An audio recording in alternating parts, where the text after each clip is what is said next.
Assalamualaikum warahmatullahi wabarakatuh. Annyeonghaseyo. Perkenalkan, nama saya Lestari, NIM 21080016. Saya mahasiswa dari Prodi Ekonomi Syariah, Sekolah Tinggi Agama Islam Negeri Mandailing Natal. Baiklah, tujuan saya di sini ingin menjelaskan tentang apa itu ekonomi internasional. Di dalam pembelajaran ekonomi internasional ini, terdapat 10 materi yang akan saya jelaskan. Materi tersebut terdiri dari yang pertama, gambaran umum tentang ekonomi internasional. Yang kedua, teori perdagangan internasional. Yang ketiga, sistem perekonomian internasional. Yang keempat, kebijakan perdagangan internasional. Yang kelima, alat pembayaran luar negeri. Yang keenam, sistem moneter internasional. Yang ketujuh, neraca pembayaran internasional. Kedelapan, kurs valuta asing. Yang kesembilan, globalisasi ekonomi. Yang kesepuluh, organisasi dan kerjasama internasional. Baiklah, saya akan menjelaskan apa itu gambaran umum tentang ekonomi internasional. Sebelumnya itu jangan lupa ya di like, subscribe, share, dan komen. Baiklah, di sini saya akan menjelaskan apa itu gambaran umum tentang ekonomi internasional. Ekonomi internasional mempelajari tentang hubungan ekonomi antar suatu negara yang berkaitan dengan alokasi sumber daya antara dua negara atau lebih melalui mekanisme perdagangan, investasi, pinjaman, bantuan, serta kerjasama internasional. Jadi, ketika kita akan mempelajari mengenai ekonomi internasional, kita tidak hanya membahas perdagangan internasional saja, melainkan juga investasi, pinjaman, bantuan, serta kerjasama internasional. Bagaimana barang-barang buatan luar negeri bisa tersedia di pasar domestik? Misalnya saja, untuk pasar domestiknya adalah Indonesia, untuk pasar luar negerinya adalah Korea. Nah, bagaimana bisa ya? Orang-orang Korea menikmati Indomie ataupun orang-orang Indonesia bisa memakai produk skincare Sambaimi dari Korea. Nah, ketersediaan dari barang-barang tersebut berkaitan adanya perdagangan internasional atau international trade. Importir domestik membeli barang luar negeri, sementara eksportir menjual barang domestiknya ke luar negeri. Perkembangan hubungan antara negara saat ini terutama pasca Perang Dingin diwarnai dengan isu-isu yang bersifat high politik seperti isu ekonomi, sosial, budaya, lingkungan, HAM, dan teknologi informasi. Salah satu perkembangan yang cukup menarik untuk dipelajari adalah permasalahan hubungan antar negara dalam kaitannya dengan hubungan perdagangan antar negara. Perdagangan antar negara terjadi karena masing-masing negara tidak secara penuh mampu memenuhi kebutuhan dalam negerinya. Karena keterbatasan sumber daya yang ada, perlu terdapat suatu aturan yang disepakati bersama untuk menghindari konflik dan menciptakan saling untung antara pihak-pihak yang terlibat dalam perdagangan, dan dibutuhkan kesepakatan alat pembayaran dalam perdagangan internasional antar negara untuk mencapai kesepakatan penggunaan sistem nilai tukar mata uang untuk memudahkan proses perdagangan itu sendiri. Kira-kira apa penyebab utama dari adanya perdagangan internasional? Ya, masalah utamanya adalah kelangkaan, yaitu di mana suatu kondisi ketika sumber daya barang dan jasa di dalam suatu negara tidak bisa mencukupi kebutuhan di dalam negerinya, sehingga diperlukan adanya perdagangan internasional atau perdagangan antar negara. Ruang lingkup perdagangan internasional ada 5, Yang pertama, perdagangan internasional melalui perpindahan barang atau jasa dari suatu negara ke negara yang lain atau transfer of goods and services. Yang kedua, perdagangan internasional melalui perpindahan modal melalui investasi asing dari luar negeri ke dalam negeri atau transfer of capital. Yang ketiga, perdagangan internasional melalui perpindahan tenaga kerja yang berpengaruh terhadap pendapatan negara melalui devisa dan juga perlunya pengawasan mekanisme perpindahan tenaga kerja atau transfer of labor. Yang keempat, perdagangan internasional yang dilakukan melalui perpindahan teknologi, yaitu dengan cara mendirikan pabrik-pabrik di negara lain atau transfer of teknologi. Yang kelima, perdagangan internasional yang dilakukan dengan penyampaian informasi tentang kepastian adanya bahan baku dan pangsa pasar atau transfer of data. Manfaat dari perdagangan internasional sendiri adalah mempererat persahabatan antar negara, memperluas lapangan kerja untuk memenuhi kebutuhan akan barang atau jasa, dapat memperoleh barang atau jasa dengan harga yang lebih murah, mendorong kegiatan ekonomi dalam negeri. Namun, di sini ada dampak negatif dari perdagangan internasional. Yang pertama, produk dalam negeri menurun. Yang kedua, ketergantungan terhadap negara-negara maju. Yang ketiga, banyak industri kecil yang gulung tikar. Yang keempat, adanya pola konsumsi masyarakat yang meniru negara yang maju. Hubungan antara ilmu ekonomi internasional dengan ekonomi umum terdiri dari dua aspek. Yang pertama, aspek praktis, di mana aspek praktis ini adalah sebagai subjek, sedangkan aspek ilmiah adalah sebagai objek. Baiklah, di sini saya akan menjelaskan tentang materi yang kedua, yaitu teori perdagangan internasional, di mana teori perdagangan internasional membantu menjelaskan arah dan komposisi perdagangan antar beberapa negara, serta dampaknya terhadap struktur perekonomian suatu negara. Teori perdagangan internasional dapat menunjukkan adanya keuntungan yang timbul dari adanya perdagangan internasional atau gains from trade.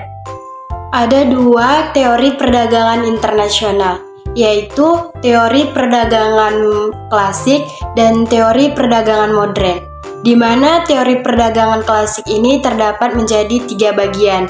Yang pertama, teori merkantilisme atau praklasik, sumber kekayaan negara berdasarkan ekspor dan impor atau perdagangan luar negeri yang diterima dalam bentuk emas dan perak dan adanya peran pemerintah.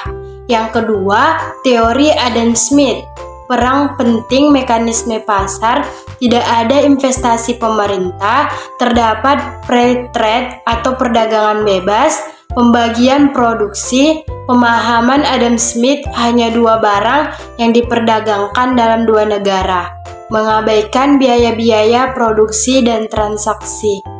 Yang ketiga, teori komparit. Akan tetapi terjadi ekspor walaupun tidak ada produk yang unggul dari negara tersebut.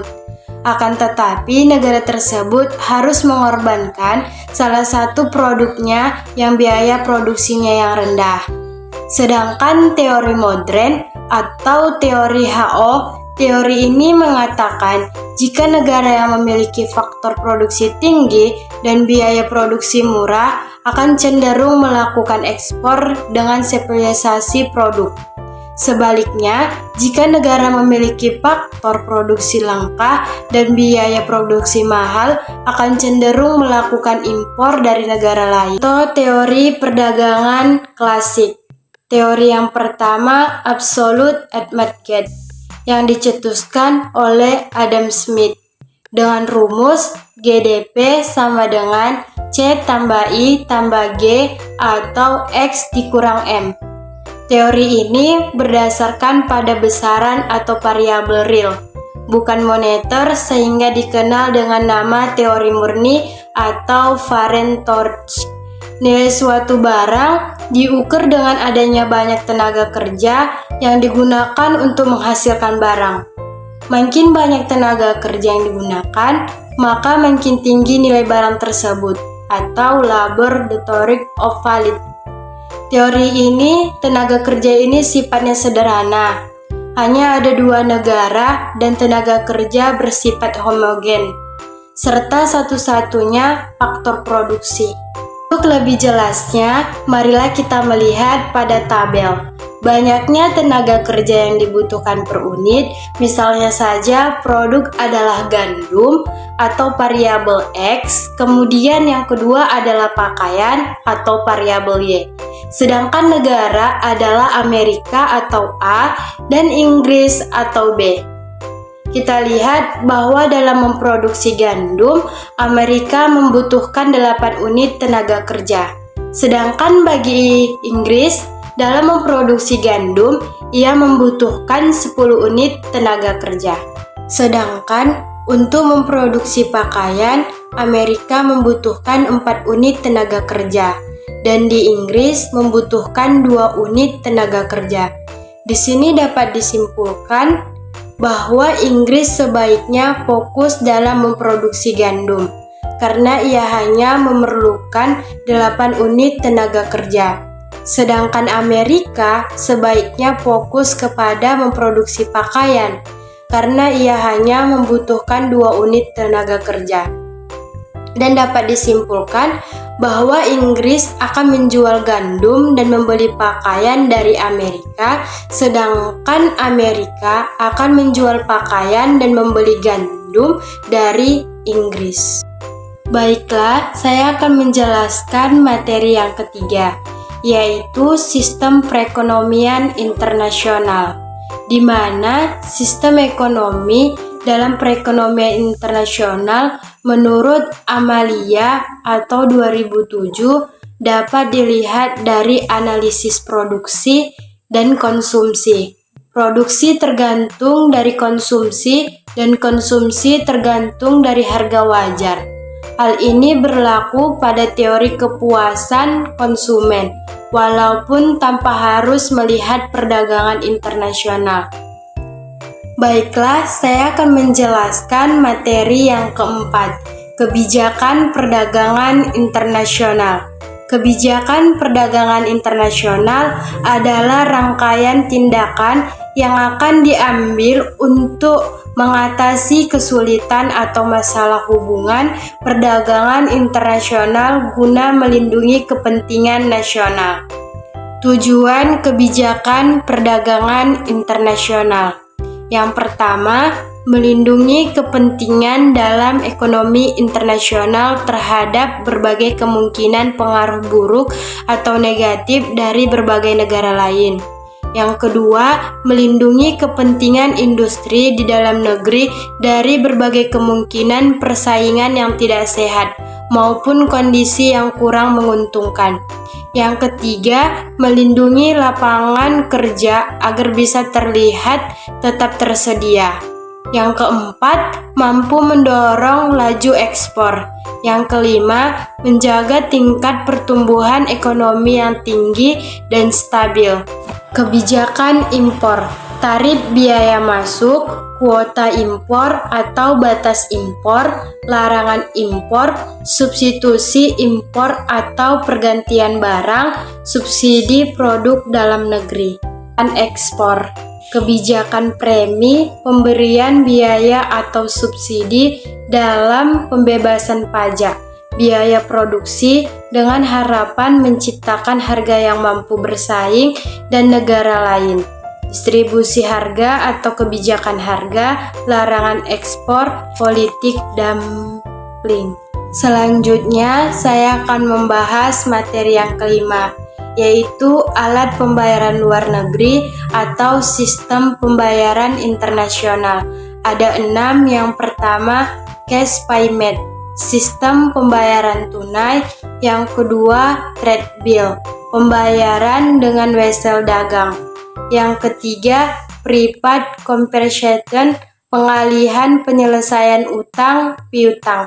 Yang keempat, letter of credit atau L atau C. Bank melakukan pembayaran atas dokumen ekspor impor atas permintaan nasabah. Yang kelima, open account, pembayaran kemudian. Yang keenam, konsinyasi, pembayaran dilakukan setelah barang yang dikirim laku seluruhnya atau sebagian. Kita lanjut, alat pembayaran internasional, yang dimana akan kita sebut devisa, untuk melakukan pembayaran ke luar negeri. Karena adanya transaksi internasional diperlukan suatu alat pembayaran internasional atau alat pembayaran luar negeri yang disebut devisa. Sistem devisa yang pada umumnya dipakai oleh sebagian besar negara di dunia dalam lalu lintas keuangan internasional membentuk suatu sistem yang disebut sistem moneter internasional.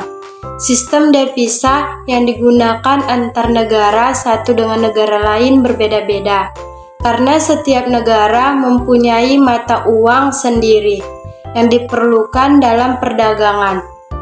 Valuta asing atau emas sesuai dengan kesepakatan eksportir dan importir. Selanjutnya, saya akan membahas materi yang keenam, yaitu sistem moneter internasional, di mana sistem moneter internasional adalah sebagian struktur, instrumen, institusi, dan perjanjian yang menentukan nilai tukar atau kurs mata uang dari berbagai negara di dunia. Sistem moneter ini terdapat ketentuan-ketentuan yang mengatur cara-cara atau metode pembayaran yang dapat dideterin antara konsumen dan produsen dalam batasan negara yang berbeda. Sejarah sistem moneter internasional dimulai pada tahun 1875 pada masa bimetallisme atau standar dua logam, di mana suatu ganda dalam mata uang bebas yang digunakan baik untuk emas dan perak, dan menggunakan emas dan perak sebagai sarana pembayaran internasional dan kurs mata uang yang diletakkan oleh kandungan emas ataupun perak, dan standar setiap negara itu berbeda-beda. Standar emas klasik 1875 sampai 1914. Inggris pada abad tersebut mendominasi bidang manufaktur atau industri dan menjadi produsen utama dari sekitar setengah cadang besi dan batu bara skala global. Pada masa ini terjadi revolusi industri. Setelah terjadinya Perang Dunia, maka terbentuklah Perjanjian Bretton Woods pada Juli 1944 yang diadakan konsentrasi yang melibatkan dari 700 perwakilan 45 negara di Prakarsai, Afrika Serikat, dan Inggris. Rezim Bretton Woods memiliki 3 poin utama, yaitu negara yang terlibat dalam Bretton Woods ini menyepakati bahwa dolar sebagai alat pembayaran resmi menggantikan emas. Afrika Serikat menjadikan negara dan cadangan emas terbesar mencapai 3/4 dari seluruh cabang di muka bumi. Yang kedua, nilai dolar menjadi lebih dominan dibandingkan dengan mata uang lainnya. Permintaan terhadap dolar pun menonjak. Selanjutnya, saya akan membahas materi yang ketujuh, yaitu neraca pembayaran internasional, di mana neraca pembayaran internasional atau balancing of payment adalah suatu catatan yang disusun secara sistematis tentang seluruh transaksi Ekonomi yang meliputi perdagangan, barang atau jasa, transfer keuangan, dan moneter antara penduduk Indonesia dengan penduduk luar negeri selama 1 tahun periode tertentu. Transaksi neraca pembayaran internasional di Indonesia. Transaksi neraca pembayaran dikelompokkan menjadi 2, yaitu transaksi berjalan adalah transaksi yang berkaitan dengan ekspor dan impor berupa barang dan jasa dalam kurun waktu 1 tahun. Yang kedua, transaksi modal. Biasanya dipakai untuk mencatat hasil bersih yang diperoleh dari transaksi pengeluaran dan pendapatan modal. Jenis-jenis neraca pembayaran internasional. Neraca pembayaran terbagi menjadi yaitu neraca pembayaran defisit, neraca pembayaran surplus, neraca pembayaran seimbang. Fungsi neraca pembayaran diantaranya sebagai bahan pemerintah dalam mengambil keputusan di bidang perdagangan internasional. 2. Sebagai bahan pemerintah dalam membuat keputusan atau kebijakan moneter yang dilaksanakan oleh suatu negara. Yang ketiga, sebagai data-data keuangan internasional. Tujuan neraca pembayaran untuk mengetahui keadaan perekonomian dalam hubungan internasional suatu negara. Yang kedua, mengetahui sumber daya yang di setiap negara. Yang ketiga, untuk mengetahui besar anggaran devisa yang diperlukan dalam transaksi ekonomi internasional. Selanjutnya, saya akan menjelaskan tentang materi ke-8, yaitu kurs valuta asing. Pengertian pasar valuta asing. Pasar valuta asing adalah sebuah pasar atau tempat pertemuan di mana individu, perusahaan, dan kalangan perkantoran mengadakan jual beli mata uang dari berbagai negara atau valuta-valuta asing. Menurut Madura, pasar falas adalah pasar yang memfasilitasi pertukaran valuta untuk mempermudah transaksi perdagangan dan keuangan internasional. B. Fungsi pasar valuta asing. Fungsi utama valuta asing adalah sebagai tempat transfer dana atau daya beli dari suatu negara dan mata uang ke negara dan mata uang lainnya. Transfer biasanya dilakukan melalui teknografi dan elektronik. Jenis-jenis pasar valuta asing. Yang pertama, pasar spot atau pasar tunai. Yang kedua, pasar currency futures. Yang ketiga, pasar pasport. Selanjutnya, saya akan membahas tentang materi ke-9, yaitu globalisasi ekonomi, di mana globalisasi ekonomi terdapat 4 menurut pendapat, yaitu pendapat Emmanuel Richard, yaitu jaringan kerja global dalam saling ketergantungan dan adanya kesatuan dunia atau dua negara. Yang kedua, John Hinckley, suatu proses dengan kejadian kegiatan dan dari salah satu belahan dunia yang punya pengaruh terhadap seluruh masyarakat dunia. Yang ketiga, Rothbard, percepatan dari integrasi perusahaan dan pemerintah agar negara yang berbeda. Yang keempat, Selo Sumarjan, sebuah proses terbentuknya suatu sistem organisasi antar masyarakat di seluruh dunia yang bertujuan mengikuti sistem kaidah-kaidah tertentu. Dapat disimpulkan, globalisasi ekonomi adalah keterkaitan dan ketergantungan antar bangsa dan antar manusia di seluruh dunia melalui perdagangan, investasi, perjalanan, budaya, dan bentuk-bentuk interaksi yang lain, sehingga batas-batas suatu negara menjadi semakin tidak terlihat. Pendorong globalisasi dorongan pasar, biaya, dorongan pemerintah, dorongan pesaing, dorongan faktor lain.